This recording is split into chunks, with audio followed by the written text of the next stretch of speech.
আসসালামু আলাইকুম ওরহমতুল্লাহ। নবীজি সাল্লাল্লাহু আলাইহি ওয়াসাল্লাম নিজের জন্য আল্লাহ তাআলার কাছে 4টি বিষয়ে আশ্রয় চাইতেন।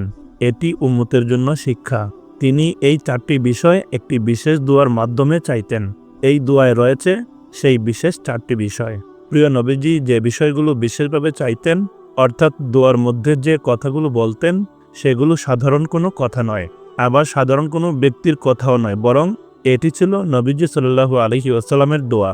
তিনি আল্লাহর কাছে বিশেষভাবে এই বিষয় থেকে আশ্রয় চাইতেন।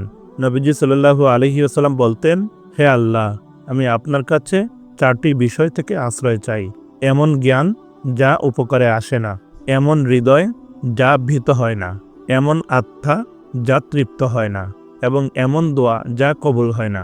হাদিসে পাকে এসেছে, হযরত আবু হুরায়রা রাদিয়াল্লাহু আনহু বলেন, রাসূল সাল্লাল্লাহু আলাইহি ওয়াসাল্লাম বলতেন, আল্লাহুম্মা ইন্নী আউযু বিকা মিনাল আরবাঈন মিন ইলমিন লা ইয়ারফাউ ওয়া মিন কলবিন লা ইয়াখশাউ ওয়া মিন নাফসিন লা তাশবাউ ওয়া মিন দুআইন লা ইয়াসমাউ।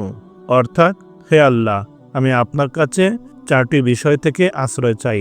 এমন জ্ঞান যা উপকারে আসে না, এমন হৃদয় যা ভীত হয় না, এমন আত্মা যা তৃপ্ত হয় না, এবং এমন দোয়া যা কবুল হয় না।